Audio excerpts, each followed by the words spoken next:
उत्तर मुंबई में बीजेपी का पोल खोल अभियान। महानगर पालिका चुनाव से पहले बीजेपी महाविकास आघाड़ी सरकार सहित शिवसेना पर हमलावर हो गई। बीजेपी महानगर पालिका चुनाव को देखते हुए पोल खोल अभियान शुरू किया, जिसमें कल वार्ड क्रमांक 162 मलाड पश्चिम विधानसभा उत्तर मुंबई के सांसद गोपाल शेट्टी के नेतृत्व में जिस इलाके में बीजेपी के नगर सेवक नहीं हैं, ऐसे इलाके में पोल खोल अभियान चलाया गया। 4 व्हीलर गाड़ी पर LCD के जरिए BMC में हुए भ्रष्टाचार को आम जनता तक दिखाने की बीजेपी कोशिश कर रही है। पोल खोल कार्यक्रम में सड़कों पर सैकड़ों की संख्या में पहुंचे कार्यकर्ताओं ने सांसद गोपाल शेट्टी का स्वागत किया।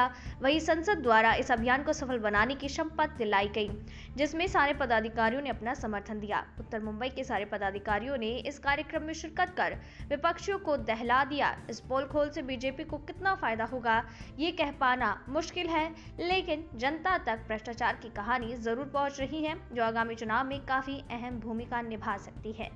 नवभारत समाचार के लिए मुंबई से मुरारी सिंह की रिपोर्ट।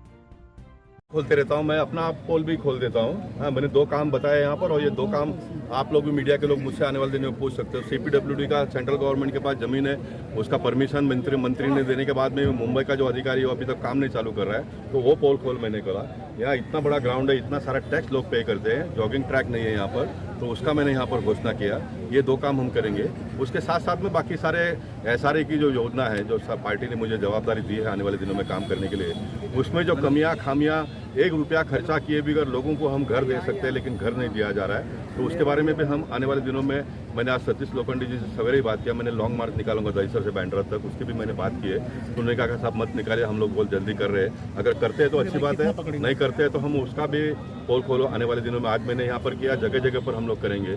भारत रत्न अटल बिहारी वाजपेयी जी का पुतला लगाने का जो काम है, सारे परमिशन गवर्नमेंट ने देने के बावजूद कांग्रेस के जो मंत्री सुनील केदार है वो अंतिम साइन नहीं करते हैं। इसलिए महाराष्ट्र के विधानसभा में देवेंद्र फडणवीस जी और अजीत दादा पवार जी ने आश्वासन देने के बाद में भी वो समस्या का समाधान अब तक भी नहीं हो रहा है। इसलिए हम आने वाले दिनों में अटल जी की पुतला जहाँ पर बनी है उसको वहाँ पर जगह नहीं है रखने के लिए। उसने मुझे 2 चिट्ठी भेजा है कि साहब आप पुतला यहाँ से ले जाइए, तो मैं उसको पुतले को मेरोनिक से शोभा यात्रा निकालकर सब जगह पे घुमाकर वहाँ पर जहाँ पर परमिशन मिला है हमको लगाने का, वहाँ पर हम रखेंगे। जिस दिन परमिशन मिलेगा उस दिन अनावरण करेंगे, लेकिन ये हम करेंगे।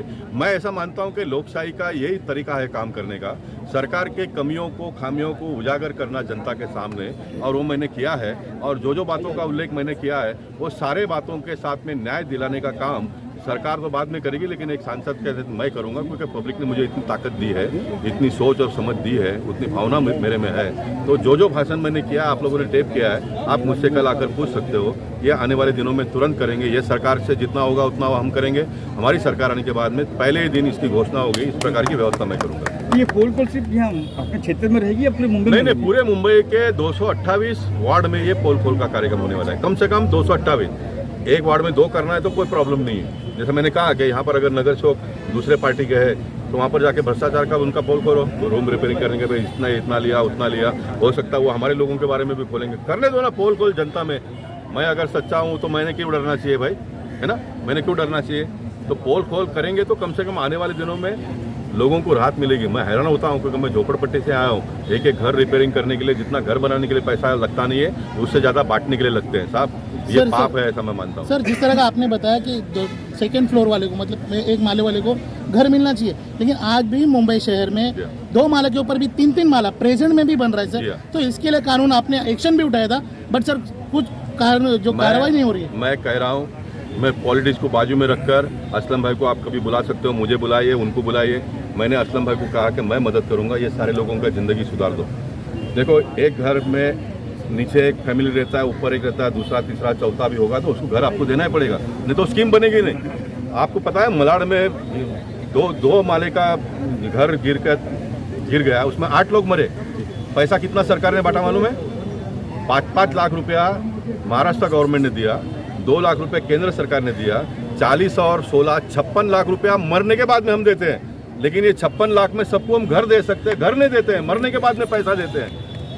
ये इसका मैं बहुत खिलाफ हूँ, मैं बहुत खिलाफ हूँ। लोगों को घर दे दो, सुखी से रहने दो लोगों को। मरने के बाद में आप रोने के लिए जाते हो, मरने के बाद में हम लोग पैसा देते हैं, उसका क्या मतलब है?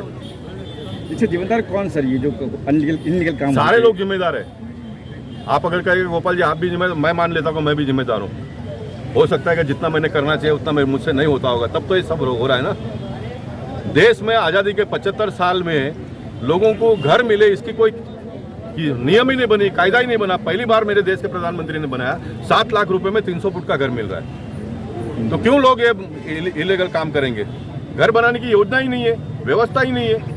व्यवस्था अगर होगी तो लोग जाएंगे ना खरीदने के लिए। और ये 7 लाख रुपए में 2.5 लाख रुपए प्राइम मिनिस्टर देते हैं, 4.5 लाख रुपए का लोन मिलता है क्योंकि ये ऑथोराइज है, इसलिए 4.5 लाख का वो मिलता है। तो आपको बिगर पैसे से अगर घर मिलता है तो क्यों ये अनऑथराइज के झंझट में जाएंगे? इस पोल खोलने सारी पोल खुलने वाली, मतलब सारी पोल खुलेंगे। 4 मुद्दे आपके पास हो तो लाके दो, अभी दूसरे कार्यक्रम में वहाँ खोल दूंगा पोल, आप लाके दो। Thank you.